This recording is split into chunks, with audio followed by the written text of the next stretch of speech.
حکومت اور وزیر اعظم 80% ڈاؤن لوڈ ہو چکا تھا کہ لیاقت علی چٹھا نے اچانک فولڈر ہی ڈیلیٹ کر دیا۔ کمر درد ہو سکتا ہے، اگر پلیٹلیٹس گر سکتے ہیں، اگر اس طرح کے اور مسائل اور بھی بے شمار لوگ ہیں جن کے ساتھ یہ ہو جاتے ہیں، تو اس کا یہ مطلب نہیں ہوتا کہ وہ بندہ جو ہے وہ فٹ فار ہز ورک نہیں ہے۔ السلام علیکم خواتین و حضرات، خالد عزیز پاکستان ڈسکشن ایکسچینج کے پلیٹ فارم سے آپ کی خدمت میں حاضر ہے۔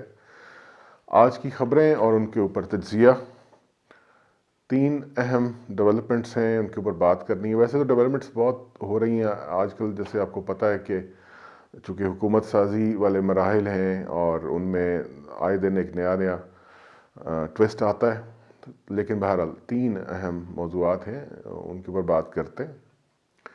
ایک تو عمران خان صاحب نے اڈیالہ جیل سے اپنے کچھ پارٹی کے سینئر اراکین کے ذریعے ایک پیغام بھیجا ہے۔ وہ پیغام زیادہ ڈسکس نہیں ہوا، لیکن اہم بات ہے وہ۔ اس کے علاوہ لیاقت علی چٹھا صاحب جو کمشنر راولپنڈی تھے، کل تک تو تھے، اور انہوں نے ایک پریس کانفرنس کی، اس کے اوپر بھی کچھ بات کریں گے، اور آخر میں آپ کو یہ بھی بتائیں گے کہ حکومت سازی کا جو عمل ہے وہ کہاں تک پہنچا۔ سب سے پہلی بات تو یہ ہے کہ آپ سب حضرات، خواتین، بچے جو بھی دیکھ رہے ہیں، آپ کو پتہ ہے کہ جو ہسٹری ہوتی ہے وہ اپنے اندر بہت سارے لیسنز لیے ہوئے ہوتی ہے۔ ہسٹری پوری دنیا کی، اس کے اندر ہم اگر اس کو الگ الگ سیگمنٹس میں کریں تو کیا جا سکتا ہے، لیکن عمومی طور پر جو ہسٹری ہوتی ہے وہ اسی لیے ہوتی ہے کہ ہم تمام لوگ آنے والے، جو اس وقت سے بعد میں آنے والے لوگ ہیں، وہ ان واقعات سے کچھ سیکھیں۔ جو بھی اس ہسٹری کا حصہ ہوتے ہیں، جن کی وجہ سے ہسٹری شیپ اپ ہوتی ہے، ان سے سیکھنا ہم سب پر اگر لازم نہیں ہے تو کم از کم یہ پسندیدہ ضرور ہے کہ اس کو سیکھا جائے۔ آپ کو معلوم ہوگا کہ فتح مکہ کے وقت، یعنی فتح مکہ کے دوران اور اس کے بعد امیڈیٹلی اس کے بعد ایک تاریخ نے ایک ٹوسٹ لیا۔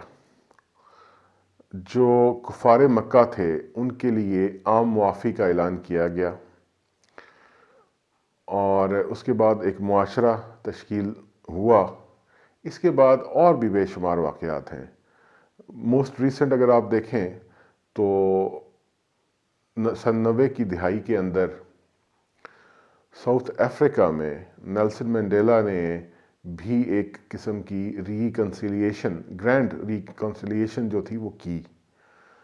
فتح مکہ کے واقعے کا ذکر کرنا اس لیے ضروری ہے کیونکہ کل علی محمد خان، جو کہ پاکستان تحریک انصاف کے بہت ہی پرومیننٹ ان کے لیڈر ہیں، اور ان کے ساتھ سردار لطیف خان کھوسا، جو کہ ابھی لاہور سے الیکٹ ہوئے ہیں ایز MNA، انہوں نے ایک پریس ٹاک کی۔ اس کے اوپر زیادہ بات نہیں کی گئی، نہ تو میڈیا، مین اسٹریم میڈیا میں نہ صرف بات نہیں کی گئی، بلکہ سوشل میڈیا پہ بھی اس کے اوپر کوئی خاص بات نہیں ہوئی۔ وہاں انہوں نے ایک بڑی انٹرسٹنگ بات کہی۔ علی محمد خان صاحب نے یہ کہا کہ عمران خان صاحب فتح مکہ کے ماڈل کے اوپر چلنے کا اشارہ دے چکے ہیں۔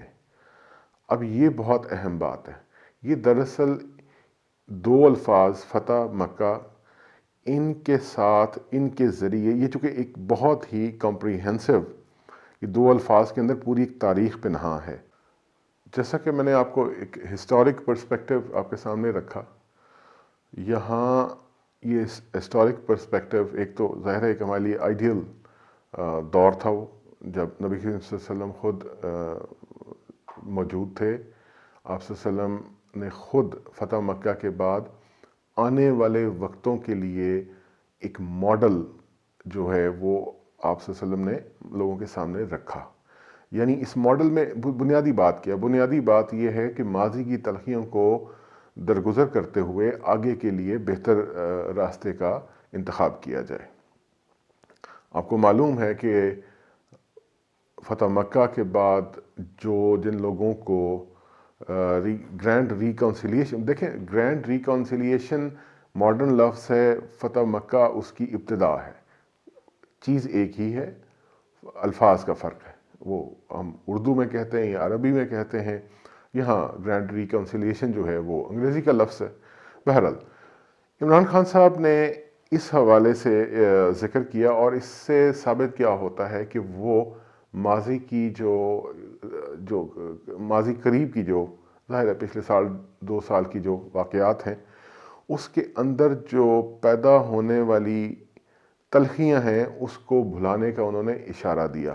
اور یہاں یہ بات بھی اہم ہے کہ اگر وہ جیسے علی محمد خان صاحب نے کہا کہ انہوں نے یہ بات کہی ہے عمران خان صاحب نے، تو اس کا مطلب ہے کہ وہ پرسنل وینڈیٹا سے وہ اوپر اٹھ چکے ہیں، اشارہ تو بالکل واضح ہے۔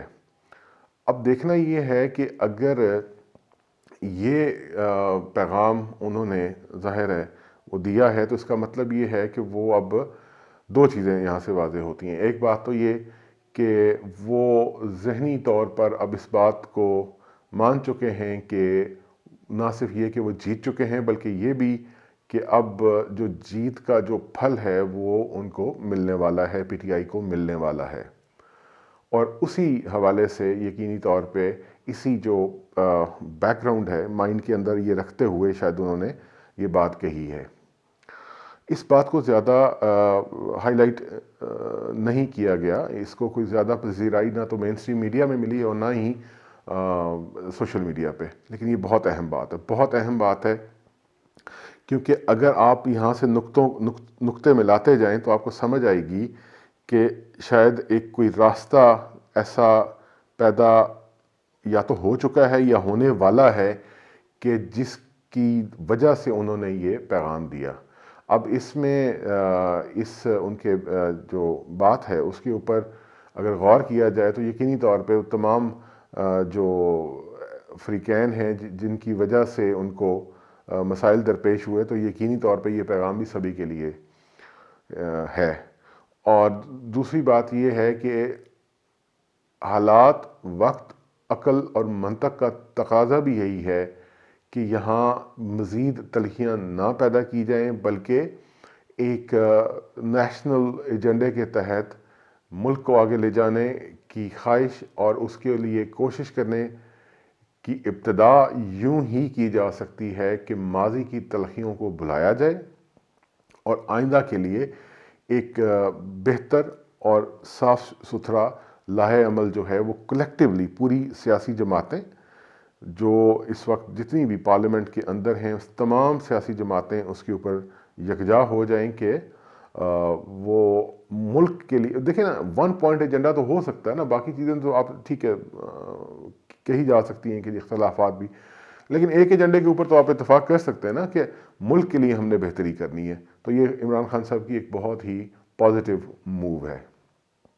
اچھا، وہیں پہ لطیف خان کھوسہ صاحب کے حوالے سے بھی ایک خبر آپ کے گوش گزار کر دوں کہ کھوسہ صاحب نے عمران خان صاحب کو کہا کہ یہ جو سیٹ وہ جیتے ہیں یہ وہ خان صاحب جیسے ہی باہر آتے ہیں تو وہ ان کے لیے خالی کر دیں گے، یعنی کھوسہ صاحب نے ان کو اپنی جیتی ہوئی سیٹ کی آفر بھی کی، لیکن عمران خان صاحب نے پھر اس کے اوپر کہا کہ نہیں، یہ سیٹ آپ کو ہی مبارک ہو، یہ آپ جیتے ہیں، آپ ہی اپنے پاس رکھیں۔ خان صاحب کا ارادہ ہے کہ میاں والی سے وہ الیکشن لڑیں گے اگر ایسا وقت آتا ہے اور ایسی صورتحال پیدا ہوتی ہے۔ اچھا، دوسری بات یہ ہے کہ لیاقت علی چٹھا صاحب نے کل جو پریس کانفرنس کی تھی اس کے اندر انہوں نے ظاہر ہے بہت ہی ایک سلگتی ہوئی گفتگو کی، کیونکہ اس میں انہوں نے یہ کہا کہ جی ووٹوں کو ہم نے بدل دیا، ووٹوں کے نمبرز بدل دیے، یعنی جو تعداد تھی، جو 60,000 جیتنے والے یا 50,000 جو جیتنے والے تھے اس کو الٹ کر کے جو ہارا ہوا تھا اس کے کھاتے میں ڈال دیے۔ تو اس کے بعد پھر ایک بہت دھواں دار قسم کی ایک ریس شروع ہو گئی جس میں نون لیگ نے اپنا حصہ ڈالا۔ پیپلز پارٹی نے وہاں اس نوعیت کا جیسچر دیا ہے کہ انہوں نے کہا کہ ہاں یہ بات اگر ہے تو اس کا مطلب ہے کہ ہمیں بھی نقصان پہنچا ہے۔ دیکھیں نا پنڈی کی اگر ہم بات کر لیں تو 13 سیٹیں ہو گئیں قومی اسمبلی کی اور تقریباً 26 سیٹیں ہو گئیں صوبائی اسمبلی کی جو کہ پنجاب اسمبلی ہے. اور اگر 26 سیٹیں فرض کر لیتے ہیں کہ باقی تو آپ چھوڑ دیں پورے پنجاب کے اندر صرف 26 سیٹیں ہی نون لیگ کے ٹوٹل نمبر میں سے مائنس ہو جائیں تو وہاں تو پنجاب اسمبلی میں تو کہانی الٹ جاتی ہے. اور جو ان کا نون لیگ کا جو واویلا ہے وہ بالکل بجا ہے کیونکہ انہوں نے وہ اس کا سیدھا نقصان اس نمبر اگر چینج ہوتے ہیں تو سیدھا نقصان تو نون لیگ کا کو ہی ہوگا. اسی پر مریم اورنگزیب صاحبہ نے ایک بہت ہی بھڑکتی ہوئی سلگتی ہوئی پریس ٹاک کی, بہت سخت باتیں کہیں. اور اچھا یہ تو ہوگی چٹھا صاحب کی بات کے بعد امیجیٹلی بعد جو کچھ ہوا, اس کے بعد ایک ایسا سلسلہ شروع ہوا ناظرین کے حیرت ہوتی ہے کہ چٹھا صاحب کا کچا چھٹا کھول دیا گیا. فلاں جگہ پیدا ہوئے, فلاں کی اولاد ہیں, فلاں ان کے والد ہیں, فلاں ان کے چچا ہیں, جو گھر ہے وہ مشترکہ ہے, 24 ایکڑ زمین ہے, 2 بھائی ہیں, ایک فیصل آباد میں سوتر کا کاروبار کرتا ہے, دوسرا پتہ نہیں کیا, اور اس طرح بچوں کا ایک وہ سلسلہ, اور پھر ان کی جو ہمشیرگان ہیں کہ وہ کہاں کہاں ان کی شادیاں ہوئی ہیں, اور پھر ان کی ذہنی صحت. اور یہ بات یہ ہے ہم میں سے ہر ایک شخص کے رشتہ داریاں بھی ہوتی ہیں, اس کے مسائل بھی ہوتے ہیں, اس کے صحت کے مسائل بھی ہو سکتے ہیں. اس سے کیا فرق پڑتا ہے کہ ان کو وہ اگر دیکھیں, میں آپ کو ایک مثال دیتا ہوں. دیکھیں جو لوگ بھی اس نوعیت کی جابس میں ہوتے ہیں جس میں بہت بڑی ذمہ داریاں ہوتی ہیں تو وہاں پہ ڈپریشن, اچھا ڈپریشن کو نا ہم نے ایک بڑا جو کلینکل ڈپریشن کی ڈیفینیشن ہے اس کے اندر ڈپریشن کا مطلب پاگل پن نہیں ہوتا. ڈپریشن کا مطلب یہ ہوتا ہے کہ دباؤ کے تحت, وہ پھر آگے ایک بڑی لمبی ڈیٹیل ہے. بہرحال یہ تمام لوگ جو ہوتے ہیں, چاہے یہ سیاستدان ہوں, چاہے یہ کوئی بھی ہوں, مطلب جو جن کی ہوتی ہے بہت ہیکٹک جاب ہوتی ہے, چلیں ان کو چھوڑ دیتے ہیں. جو پروفیشنل ڈرائیورز ہوتے ہیں, جو بسیں چلاتے ہیں, جو ٹرکس چلاتے ہیں, جو پائلٹس ہوتے ہیں, جو ٹرینز کے ڈرائیورز ہوتے ہیں, ایون جو ڈاکٹرز ہوتے ہیں, جو ایمرجنسی میں جابس کرتے ہیں, ہاؤس جاب والے خاص کر, یہ سب کیا سٹریس سے نہیں گزرتے؟ کیا ان سب کو نیند کے اور اس طرح کے مسائل نہیں آتے؟ تو چٹھا صاحب کے لیے کوئی یہ کون سی یہ چنبے کی بات ہے کہ اگر ان کو نیند نہیں آتی تھی یا ان کو وہ یعنی ایک بہت زیادہ دباؤ کا شکار تھے, تو انڈرسٹینڈیبل چیز ہے. تو سارا ان کا کچا چھٹا کھول کے حاصل وصول کرنے کی جو کوشش ہے, کیا نکلے گا اس میں سے؟ آپ کسی کا بھی, میں آپ کو مثال دیتا ہوں, شہباز شریف صاحب کے متعلق تو بہت مشہور ہے نا کہ جب بھی یہ اقتدار میں نہیں ہوتے تو یہ کمر کا درد تو ان کا بڑی پرانی بات ہے. بلکہ میں آپ کو ایک واقعہ سنا دیتا ہوں. یہ 90s کی بات ہے, میرا خیال ہے یہ واقعہ ہوگا 98 کے اراؤنڈ, 97-98. اس وقت شہباز شریف صاحب MNA تھے. یہ جی بالکل یہ وہی پیریڈ ہوگا. مری ان کا سب کو معلوم ہے کہ ان کا گھر ہے. تو میں گرمیوں کی چھٹیاں تھیں تو میں مری میں تھا, میں واک کر رہا تھا. وہ جو گورنر ہاؤس کا جو یعنی آپ جو کشمیر پوائنٹ سے آگے جاتے تو ایک راؤنڈ, اب تو خیر وہ رستہ شاید بند ہو گیا, وہ پورا ایک گھوم کے نا گورنر ہاؤس کے ساتھ, وہ بہت خوبصورت ایریا ہے وہ. تو وہاں میں وہاں پہ چل رہا تھا. ایک دوست ہے, میرے بڑے قریبی دوست ہیں, وہ میرے ساتھ تھے. تو اچانک میں نے دیکھا کہ سامنے سے نا ایک بڑے بھڑکیلے قسم کا ریڈ کا وہ جو ایک شیڈ ہوتا ہے نا جس کے اندر اورنج مکس کر لیں تو اس کلر ٹون کا ایک ٹریک سوٹ پہنے ہوئے ایک صاحب آ رہے ہیں. چونکہ وہ کلر لباس کا ایسا تھا کہ وہ فوری طور پہ نا نظر ادھر. جب وہ قریب آئے تو وہ میاں صاحب تھے, میاں شہباز شریف صاحب, اور وہ وہی فیس تھا جس میں مشہور, چونکہ اس وقت یہ باتیں شروع ہو چکی تھیں اخباروں میں. جب میں ذرا ریکال کر رہا ہوں تو میں آپ کو چیزیں مجھے یاد آ رہی ہیں. تو کمر کا درد بھی تھا اور وہ ایک زبردست قسم کی جاگرز پہنے ہوئے وہ واک کر رہے تھے. تو یہ مثال دینے کا مقصد یہ ہے کہ اگر کمر درد ہو سکتا ہے, اگر پلیٹلیٹس گر سکتے ہیں, اگر اس طرح کے اور مسائل, اور بھی بے شمار لوگ ہیں جن کے ساتھ یہ ہو جاتے ہیں, تو اس کا یہ مطلب نہیں ہوتا کہ وہ کوئی وہ بندہ جو ہے وہ فٹ فار ہز ورک نہیں ہے. وہ ایک کنٹینیوس سچویشن ہوتی ہے، وہ جو بھی جسمانی بیماری کی حوالے سے وہ ایک ہوتی ہے، لیکن ساتھ ساتھ آپ کام تو کرتے رہتے ہیں.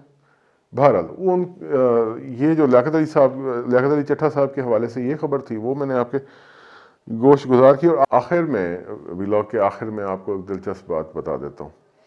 آج میں نے پڑھی کہیں تو میں نے کہا آپ کے ساتھ بھی شیئر کروں. آپ میں سے سبھی لوگ، سبھی نہیں تو بہت بڑی تعداد ڈاؤن لوڈنگ تو کرتے ہی ہوں گے انٹرنیٹ سے. تو کسی نے لکھا کہ حکومت اور وزیر اعظم 80% ڈاؤن لوڈ ہو چکا تھا کہ لیاقت علی چٹھا نے اچانک فولڈر ہی ڈیلیٹ کر دیا. تو یہ ہے صورتحال. چینل کو لائک کیجئے، سبسکرائب کیجئے، ویڈیوز کو شیئر کیجئے. اجازت دیجئے، اللہ حافظ.